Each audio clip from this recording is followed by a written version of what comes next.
देगलूर तालुक्यातील तमडूर गावापासून 2 किलोमीटर असलेल्या दरडी वस्तीत गेल्या 60 ते 70 वर्षांपासून कोणतीच मूलभूत सुविधा नसल्याने त्या वस्तीचा विकास होऊ शकला नाही। तमडूर गावाची आणि दरडी वस्तीची शेती लेंडी नदीच्या पूर्व बाजूस असल्यामुळे त्यांना ये-जा करण्यासाठी फक्त पाण्याचा रस्ता एकमेव पर्याय आहे। त्यात मोठ्या प्रमाणात अतिवृष्टी झाली तर त्यांना जीव मुठीत धरून जगावं लागतं। नदीला पूर आला तर नदीतून पोहत जाऊन शेती करावी लागते। त्यात अनेकाचा नदी प्रवास करताना जीवही गमावा लागतो। एवढ्या वर्षात कोणताही सरपंच, आमदार, खासदार, लोकप्रतिनिधी, प्रशासनाचे अधिकारी त्या वस्तीला भेट दिलेली नाही। ग्रामीण विकास म्हणजे गावातील लोकांच्या जीवनाची गुणवत्ता सुधारणे, त्यांचे आर्थिक आणि सामाजिक कल्याण वाढवणे।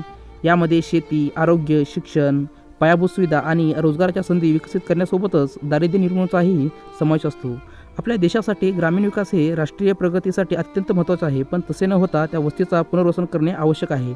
त्या संदर्भात आमदार यांनी त्यांच्या समस्या कधी सोडवणार, काय म्हणतात त्या वस्तीतील लोक, पाहूया हा सविस्तर। नमस्कार, मी विनय कांबळे, आपण पाहता 24 न्यूज। आवाज तुमचा बातम्यांची।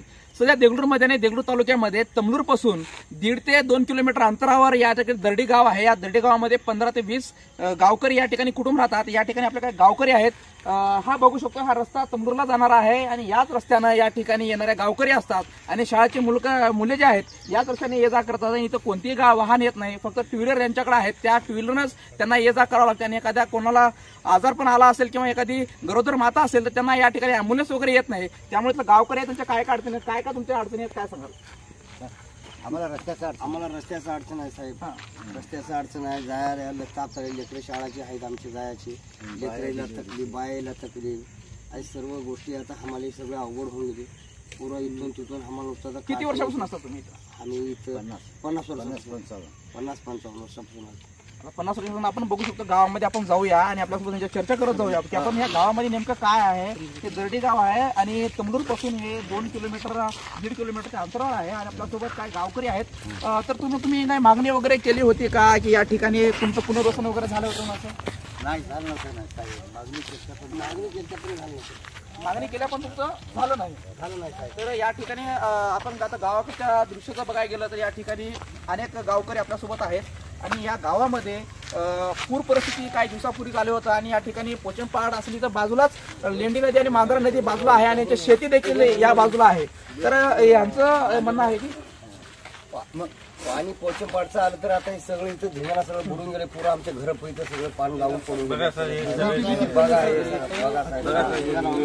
बाळा घेऊन गावाकडे पडून गेल्या, डिलिव्हरीची बाया हे सगळे आमची या बाजूला काही दिवसापूर्वी म्हणजे 2-3 दिवसापूर्वी या ठिकाणी एक दरड कोसळली होती, आपल्या घराची भिंत कोसळली होती। त्यामुळे इथं मोठे एक अपघात होत होता, पण मात्र सुदैवाने या ठिकाणी गावामध्ये स्थलांतर केल्यामुळे काय लोकांचं त्या ठिकाणी हा एक अपघात वाचलेला आहे।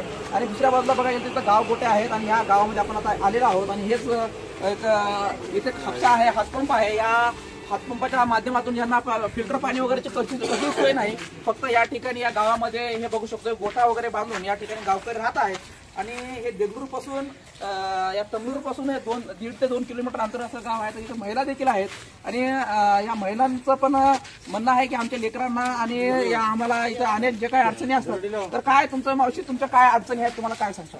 आम्हाला जायची वाढ पाहिजे होतं।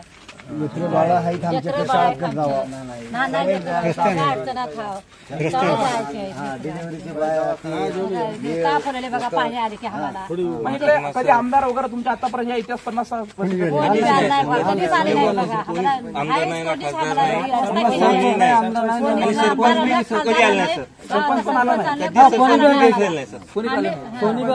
मदनला मागायला आले सर, आमच्या गावामध्ये मला कोण मागा? जेव्हा इलेक्शन असते सर, तुम्ही महाराष्ट्रामध्ये राहता ना? हो सर, जेव्हा इलेक्शन असलं तर फक्त पैशाची आश दाखवतात, एक 200-300 रुपयाची आश दाखवतात सर। फक्त येतात इलेक्शनचे एक रात्र अगोदर येतात, एक 200 घ्या 300 घ्या म्हणतात।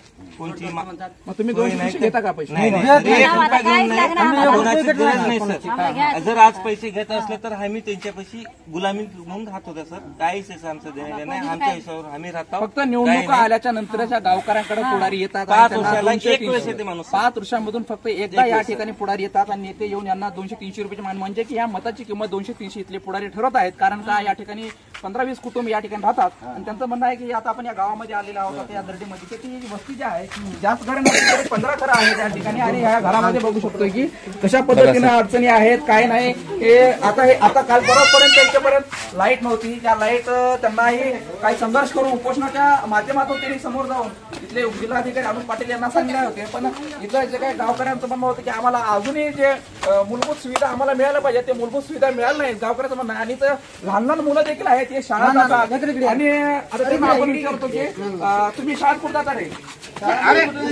शाळा कुठं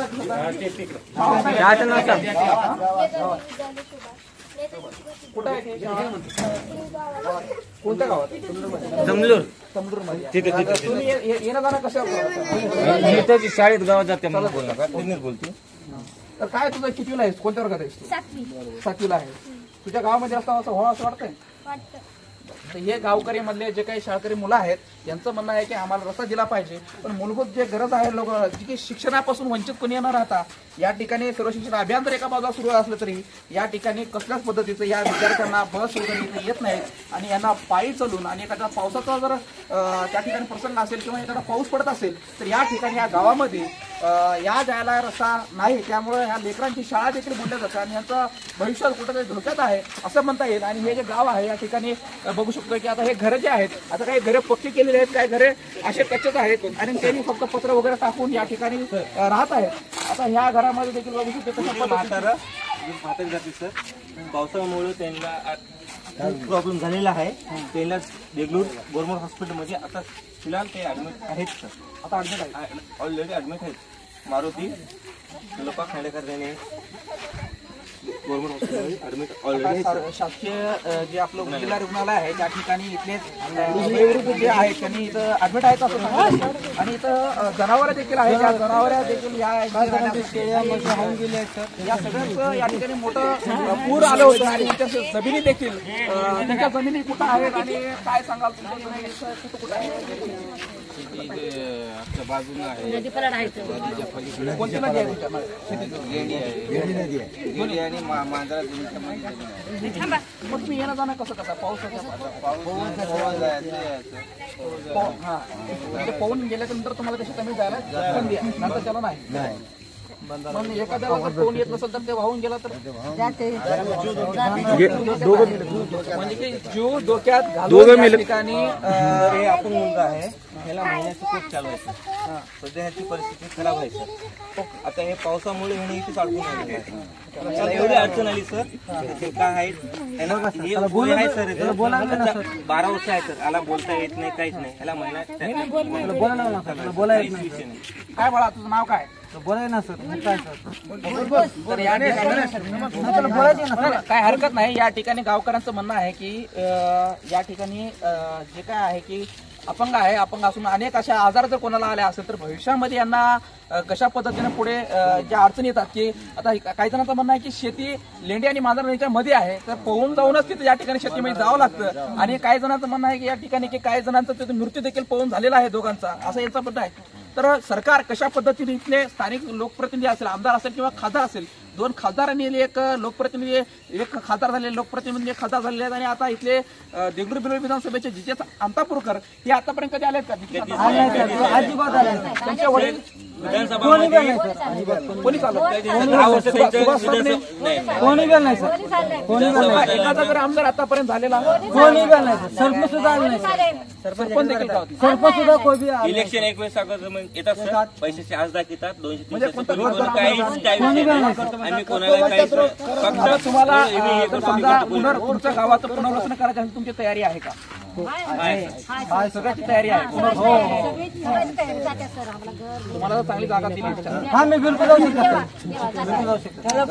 जागा भेटली तर आम्ही जाणार जाणार सर आम्ही तर राहणार नाही नाही सर आम्हाला धोका आहे सर. आम्हाला गव्हर्नमेंट बोर्ड दाखवा, आम्ही तिथे जाऊन बसणार. आम्हाला झोपायला आम्ही कॉलेज लेकरं बाळं बघा आणि सर यांचं काय. शासन आणि प्रशासनाच्या वतीने यांनी विनंती करत आहेत की आमच्या गावाचं पुनर्वसन करण्यात यावं. आणि काही दिवसापूर्वीच या ठिकाणी राज्यसभेचे खासदार अजित गोपछडे देखील आले होते आणि त्यांच्याकडे निवेदन दिलेलं आहे असं एक गावकऱ्याचं म्हणणं आहे. आणि दुसऱ्या बाजूला हे पुनर्वसन जर जावं लागलं तर गाव आम्ही कुठे जायला आम्ही तयार आहोत. आणि प्रशासन आणि शासनाकडून आम्हाला वेळ जर मध्ये झाली तर आम्हाला कुठे जागा दिलं तर त्या ठिकाणी आम्ही जायला तयार आहोत असं गावकऱ्याचं म्हणणं आहे. आणि आपण आतापर्यंत आता इथं गणपतीचं स्टॉल देखील या ठिकाणी काही दिवस म्हणजे की 2-3 दिवसापूर्वी गणपती उठलेला आहे असं सांगण्यात येत आहे. मात्र आज दुसऱ्या बाजूला इकडे जे काही सुविधा मिळायला पाहिजे मूलभूत सुविधा नाही. त्या ठिकाणी प्राथमिक आरोग्य केंद्र नाही किंवा इथले शिक्षक नर्स कोणी येत नाही आणि शिक्षक देखील या ठिकाणी या गावात नाही. कारण का 25 कुटुंब आहेत, तर त्यांचं पुनर्वसन होणं गरजेचं आहे. त्यामुळे सर शाळा नाही, काय नाही, लेकरं या वस्तीमध्ये, या दर्डी गावामध्ये वस्तीमध्ये या तमरूरपासून